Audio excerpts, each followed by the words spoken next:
Listen closely. Millionaire catches his cleaning lady's daughter dancing with his paralyzed daughter. What he did next shocked everyone. Get that girl out of here right now. David Morrison's voice echoed through the mansion's garden like thunder, causing little Luna to freeze in the middle of her impromptu dance. The 9-year-old girl, daughter of Carmen, the family's cleaning lady, had been caught playing with Sophie, the 7-year-old daughter of the millionaire who had been confined to a wheelchair for 2 years. What should have been an innocent moment of joy between two children turned into a scene of absolute embarrassment. Mr. Morrison, I apologize. Carmen appeared running from the kitchen, her hands still wet from washing dishes, her face red with shame. I don't want explanations. You were hired to clean my house, not to let your daughter disturb Sophie. David pointed at Luna with disdain. That girl has no manners to be around children of our social standing. Luna stood still, her big brown eyes filling with tears. At 9 years old, she already understood perfectly what those words meant. Sophie, on the other hand, stretched her little arms toward her friend, protesting from her wheelchair. Daddy, no. Luna is my friend. She made me laugh. Silence, Sophie. Go to your room now. David turned to Carmen. And you control your daughter better or find another job. Carmen lowered her head, took Luna by the hand, and headed for the back exit. But something in the girl's gaze caught her attention. It wasn't submission. It was a strange determination for someone so young, as if she were engraving every word, every gesture of humiliation in her memory. As she walked away, pulled by her mother, Luna looked back one last time. Sophie continued to stretch her arms toward her, crying, while David pushed the wheelchair into the house with irritation. Stay tuned to Black Voices. Why is he so mean, Mom? Luna asked when they were in the kitchen. Because some people are born thinking they're better than others, sweetie. Carmen replied, wiping her own tears. But one day, you'll understand that those with a good heart always find a way to shine. What no one in that mansion could have imagined was that Luna would remember every detail of that day, and that 20 years later, when their paths crossed again, she would no longer be the frightened little girl who danced in the garden. If you're enjoying this story of overcoming adversity and don't want to miss what happens when Luna reunites with the Morrison family, don't forget to subscribe to Black Voices, because what she did to turn that humiliation into her greatest victory will leave you speechless. 20 years have passed since that day in the garden of the Morrison mansion. But Luna has never forgotten the bitter taste of humiliation. Now 29, she walked through the corridors of the prestigious Children's Hope Hospital wearing her white coat as a pediatric neurosurgeon, one of the youngest and most respected specialists in the country. Her mother, Carmen, had died 5 years earlier, a victim of cancer that could have been treated if she had had access to decent health insurance. During the last months of her life, while Luna was doing her medical residency, Carmen revealed painful details about the years they worked for the Morrisons. Daughter, that man didn't even pay us minimum wage. I accepted it because we needed the money, but he always treated us like we were less than human. Carmen whispered from her bed in the public hospital. Sophie was a sweet girl, but David Morrison, he took pleasure in humiliating us. Luna discovered that David had fired her mother just a week after that scene in the garden, claiming incompetence as an excuse for not paying her labor rights. Carmen never got another steady job after that. The name Morrison on her references was a mark of failure that followed her for years. He destroyed our lives for fun, Luna muttered to herself as she reviewed that morning's medical records. Her specialization in infantile paralysis was no coincidence. Every child she helped walk again was a small victory against the memory of that cruel man. Fate, however, has a peculiar sense of humor. The last file in the stack made Luna freeze. Sophie Morrison, 27 years old, progressive partial paralysis, requires urgent experimental surgery. Father, David Morrison, businessman. Emergency contact. Same number. Luna laughed softly, a humorous sound that echoed through the empty room. After 2 decades, the universe was handing David Morrison to her on a silver platter. Sophie, now an adult, had developed a degenerative neurological condition that threatened to paralyze her completely. And Luna was literally the only surgeon in the country who specialized in that particular procedure. She picked up the phone and dialed the number. 3 rings and a familiar though older voice answered. Morrison. Mr. Morrison. This is Dr. Luna Rodriguez, neurosurgeon at Children's Hope. I need to speak with you about Sophie Morrison's case. There was a long pause. Luna could almost hear the gears of memory turning on the other end of the line. Rodriguez, that name sounds familiar. I imagine it would, Luna replied, her voice carefully neutral. My mother was Carmen Rodriguez. She worked in your house a few years ago. The silence that followed was deafening. When David finally spoke, his voice was tense. You're that cleaning lady's daughter. I'm Carmen Rodriguez's daughter. Yes. And now I'm the only person who can save your daughter. Luna heard David's heavy breathing. 20 years of privilege and arrogance being confronted by the reality that the girl he had humiliated was now Sophie's only hope. Doctor, I need you to understand that. Oh, I understand perfectly, Mr. Morrison, Luna interrupted, savoring every word. I understand that you need me now. The difference is that this time I make the rules. At that moment, as David Morrison struggled on the other end of the line between his wounded pride and the desperation of a father, Luna realized that the little girl who had once danced in the garden had grown up to become exactly what that cruel man feared most, someone with real power over his destiny. 3 days later, David Morrison walked into Children's Hope Hospital as if he owned the place. His $2,000 suit and Italian shoes echoed through the hallways with the authority of someone accustomed to buying solutions to any problem. At 62, with perfectly combed gray hair and an imperial posture, he radiated the kind of confidence that only decades of privilege can provide. I want to see the medical director, he announced to the receptionist, completely ignoring the line of families who had been waiting for hours. David Morrison of Morrison Enterprises. It's about my daughter. The receptionist, a middle-aged black woman named Rosa, looked at him with the professional patience of someone who had dealt with many men like him. Sir, Dr. Williams is in surgery, but Dr. Rodriguez, who is in charge of your daughter's case, can see you in 15 minutes. I didn't come here to talk to subordinates, David replied dismissively. I want to talk to whoever is really in charge here. Rosa exchanged a meaningful glance with a nearby nurse.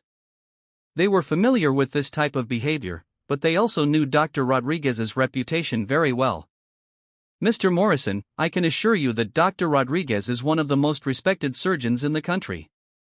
She has saved the lives of hundreds of children. Look here, David leaned over the counter, lowering his voice to a threatening tone. I can buy this entire hospital if I want to. I'm not leaving my daughter's life in the hands of someone who, well, you understand. Rosa understood perfectly. 40 years of working in hospitals had taught her to recognize every nuance of prejudice disguised as legitimate concern. She discreetly pressed a button under the counter, a signal to Luna, who was watching everything through the security cameras in her office. Luna smiled for the first time in days. David Morrison hadn't changed a bit. He was still the same arrogant man who believed he could humiliate people and then buy his way out of the consequences. She picked up the phone and dialed a number she had memorized the day before. Dr. James Carter, this is Luna Rodriguez. I need that favor you owe me. Carter, one of San Francisco's most feared lawyers and a specialist in medical malpractice, had been her college classmate. Luna had saved his daughter from permanent paralysis 2 years earlier, refusing any payment. For you, Luna. Anything. What do you need? I want you to investigate David Morrison of Morrison Enterprises. Everything. Taxes, labor practices, questionable contracts, especially how he's treated domestic workers over the last 3 decades. Morrison, that name rings a bell. Isn't that the one who had problems with the Department of Labor a few years ago? Luna felt her heart race. Tell me more. Several complaints of domestic worker exploitation, below minimum wages, unfair dismissals, unsanitary conditions, all hushed up with money, but the lawsuits are there. I can have detailed reports in 48 hours. Meanwhile, downstairs, David was losing patience. Sophie had arrived at the hospital in an ambulance the night before, her condition rapidly deteriorating. The doctors were clear. Without the experimental surgery, she had at most 6 months before complete paralysis. "Dad, please," Sophie begged from her bed in the private room David had demanded. "Dr. Rodriguez has an incredible reputation. I read about her online. She's literally the only person in the country who does this surgery. Daughter, you don't understand that woman. She has a history with me. I can't trust her." "What kind of history?" Sophie furrowed her brow. At 27, with a journalism degree from Columbia, she had inherited her father's intelligence, but not his arrogance. "Dad, how do you know her?" David looked away. "It's complicated old business." But Sophie wasn't easily fooled. She grabbed her laptop and started researching. Within 20 minutes, she found articles about Dr. Luna Rodriguez's inspiring journey. Daughter of a cleaning lady, first in her family to graduate from college. Harvard-trained pediatric neurologist responsible for developing revolutionary surgical techniques. "Dad," Sophie said slowly, "Rodriguez is a very common last name. But do you remember a cleaning lady named Carmen Rodriguez who worked for us many years ago?" David's silence was deafening. Sophie continued typing and then her eyes widened. "Oh my God, it's her, isn't it? It's Carmen's daughter." "Sophie, this isn't. Do you remember her daughter, Luna? The girl who used to make me laugh when I was in my wheelchair." David felt the blood drain from his face. 20 years had passed, but he remembered that day in the garden perfectly. The 9-year-old girl he had publicly humiliated, yelling at her as if she were less than human. "Dad, what did you do?" Sophie's voice was heavy with a growing horrible realization. At that moment, Luna appeared in the doorway. Wearing her white coat, stethoscope around her neck, she was the very picture of professional success. Her eyes met David's with the same serenity she had shown at age 9. But now, behind that calm, he could see something that made him swallow hard. "Good afternoon, Mr. Morrison," Luna said in a perfectly professional voice. "Sophie, how are you feeling?" Sophie looked between her father and Luna, slowly understanding the dynamic unfolding before her. "Dr. Rodriguez, I want to apologize for anything." "There's nothing to apologize for, Sophie," Luna interrupted gently. "You've always been a sweet child. You always have." David watched this exchange, realizing that he was completely losing control of the situation. The girl he had humiliated now dominated the hospital where his daughter needed treatment. Even worse, Sophie clearly remembered Luna fondly. So Luna turned to David. "Have we discussed your treatment options?" David swallowed his anger and tried to regain some authority. "I want a second opinion. Another doctor." "Of course," Luna replied calmly. "The next most qualified specialist is in Boston. Dr. Mitchell can see her in 3 weeks, maybe 4. Sophie groaned. "Dr. Rodriguez, 3 weeks could be too late, right?" Luna nodded. "Unfortunately, yes. This condition progresses rapidly." It was at that moment that David realized he had been cornered. Luna didn't need to push anything. She simply needed to wait for medical reality to do the work for her. And for the first time in decades, David Morrison understood what it meant to be completely at the mercy of someone he had underestimated. Luna left some forms on the bedside table. "Think about it. I have other surgeries today, but I'll be available tomorrow to discuss the procedure if you decide to proceed." As she turned to leave, her eyes met David's one last time. In that look, he saw decades of quiet determination, years of relentless study, and something deeper, the calculating patience of someone who had waited 20 years for the perfect moment. "Oh, Mr. Morrison," Luna paused at the door.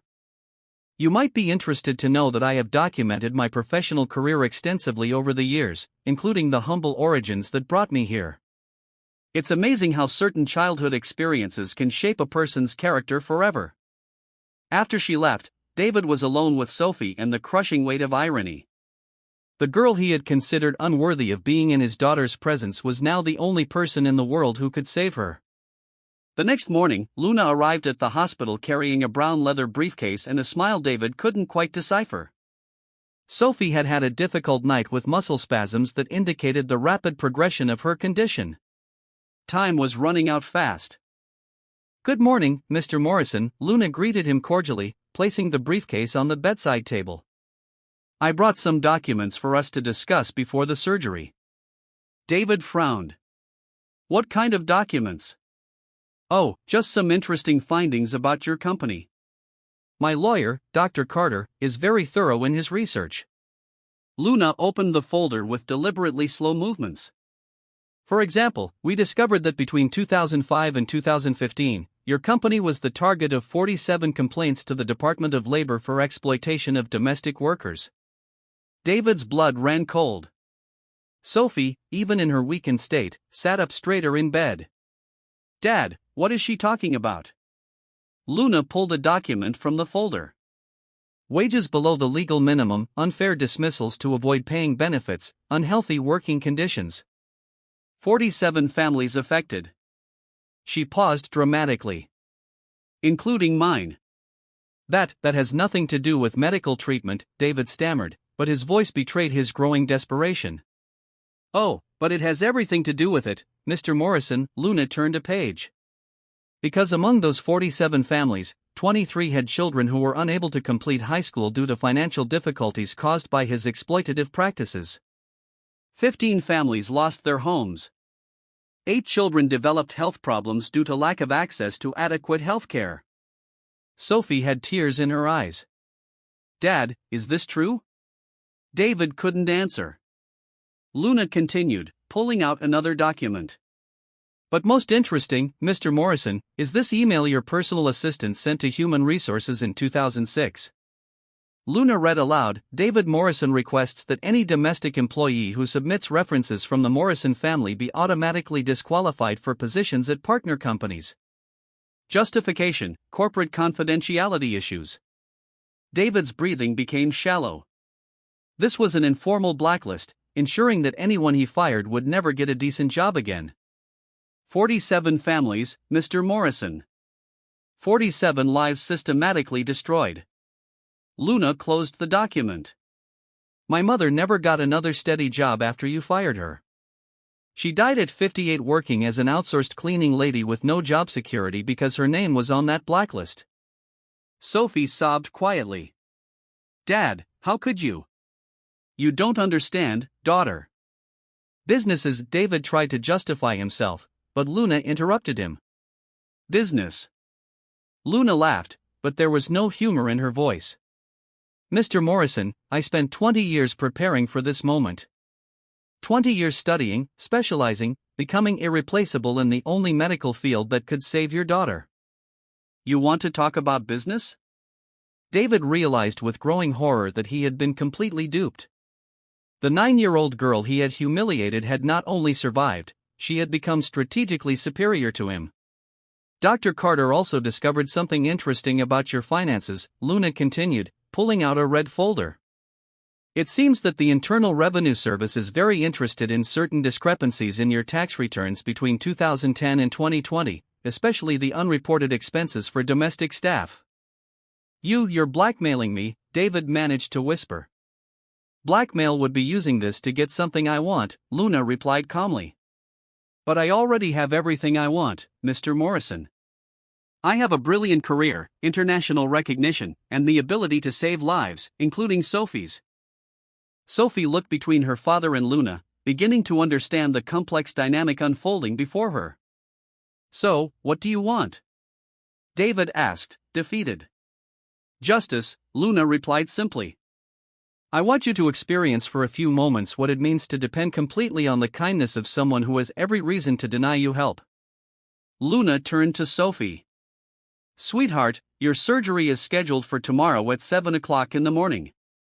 Dr. Williams will be my chief assistant, and we have an 85% chance of complete success." Sophie's eyes widened. You're going to operate on me even after everything my father did?" "Sophie, you are not responsible for your father's sins," Luna said gently. "And I did not become a doctor to deny treatment to those who need it. I became a doctor to heal regardless of who my patient's parents are." David was visibly shaken. "Why? Why are you doing this? Luna looked him straight in the eye. Because, Mr. Morrison, the difference between us is simple. You use your power to destroy people. I use mine to heal them. And when Sophie walks out of the surgery, she will understand that true strength does not come from humiliating others, but from overcoming them. She closed the folder and headed for the door. Oh, Mr. Morrison, one last thing. Dr. Carter will be submitting the complete documentation of your labor practices to the Department of Labor on Monday and to the Internal Revenue Service on Tuesday. Considering that the statute of limitations has not yet expired on several of these violations. David felt his legs tremble. Decades of systematic exploitation were about to come crashing down on him. But don't worry, Luna smiled for the first time, a genuine smile as she looked at Sophie. Your daughter will be walking long before your court hearings begin. She'll need her legs working to visit you in prison. In that moment, as David Morrison finally understood that the 9-year-old girl had grown up to become the worst nightmare of his conscience, one question remained unanswered. Was it possible that a man who had spent decades destroying lives could learn something about redemption by seeing his own daughter saved by the compassion of someone who had every reason to hate him? 6 months after the surgery that saved Sophie Morrison, Luna walked through the hospital corridors with a different energy. The operation had been a complete success. Sophie had not only regained full movement in her legs, but had become one of the most motivated patients Luna had ever treated. The young woman had used her experience to become a passionate advocate for workers' rights, writing articles that exposed the exploitative practices her own father had perpetuated. Dr. Rodriguez, Dr. Williams called, approaching her with a gold envelope. The official confirmation has arrived. The Physician of the Year award is yours. It's the first time anyone under 30 has ever received this honor. Luna smiled, remembering the 9-year-old girl who had once been deemed unworthy of being in the presence of children of higher social standing. The irony was delicious. And there's more, Dr. Williams continued. The documentary about your life, from cleaning to surgery, has been nominated for an Emmy for Best Social Rights Documentary. Sophie Morrison is one of the executive producers. At that very moment, across town, David Morrison was signing the final papers of his personal bankruptcy. Dr. Carter's investigations had revealed decades of tax evasion and labor exploitation. The IRS fines alone had consumed 70% of his net worth.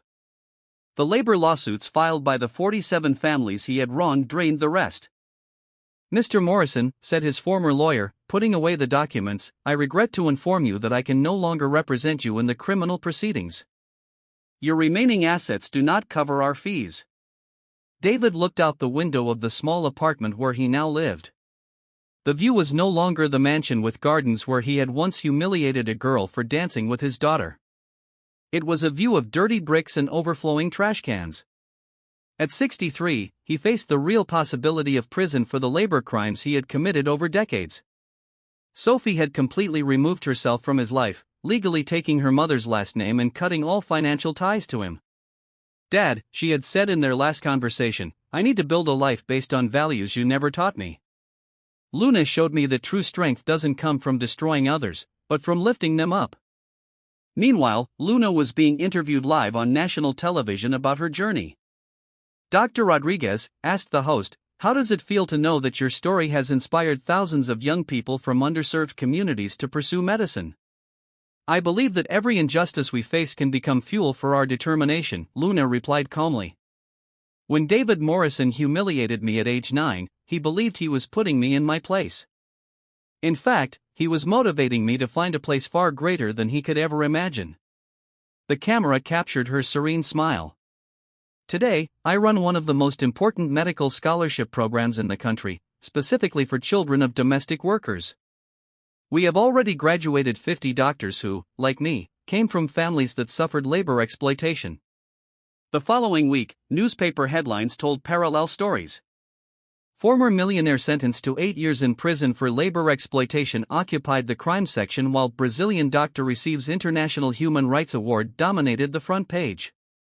Sophie, now with her legs fully recovered, ran every morning through the same garden where her friend Luna had been humiliated 20 years earlier. The mansion now belonged to a foundation Sophie had created to house vulnerable domestic worker families. The irony was poetically perfect. The place that once symbolized exclusion and privilege was now a symbol of inclusion and social justice. Luna always says that the best revenge is not to become like your oppressor, but to surpass him in such a way that his very existence becomes proof that he was wrong, Sophie explained during a lecture at Harvard on social transformation. My father tried to break the spirit of a 9-year-old girl. Instead, he forged one of the most important surgeons of her generation. On the last day before David was taken to prison, he received an unexpected letter. It was from Luna. The message was simple but devastatingly powerful. Mr. Morrison, when I was 9 years old, you said I didn't have the education to be around children of our social standing. Today, I head the neurosurgery department at the hospital where your daughter was saved. I chair a foundation that has changed the lives of thousands of families like mine, and I am considered one of the most influential doctors in the country. You were right about one thing. I really didn't belong in your social position. My place has always been far above yours. Thank you for showing me, even if unintentionally, that true education doesn't come from the cradle, but from the determination to turn every no into fuel for an even bigger yes. With professional respect, Dr. Luna Rodriguez. David folded the letter slowly, finally understanding the full extent of his defeat. He had tried to crush a seed, but had only planted a tree whose fruits would feed entire generations. 5 years later, Luna opened the Carmen Rodriguez Institute of Social Medicine, named in honor of her mother. Sophie cut the inaugural ribbon, walking with steady, confident steps. In her opening speech, Luna looked out at the audience filled with young doctors, students from humble families, and social activists. My mother used to say that some people are born thinking they are better than others, Luna said into the microphone. But she also taught me that those with good hearts always find a way to shine. Today at this institute, we continue to prove that she was right. True greatness is not born of privilege, but of the ability to turn adversity into opportunity, humiliation into motivation, and prejudice into purpose. The audience rose to a standing ovation that lasted 5 minutes. Among those present were hundreds of young people from disadvantaged communities who now had full scholarships to study medicine. All inspired by the story of the girl who turned rejected dance into a garden and a silent revolution that changed lives forever. Luna had discovered the perfect formula for revenge. Not to destroy those who had hurt her, but to build something so extraordinary that the very existence of that legacy would become the definitive proof that her oppressors were completely wrong about who she really was.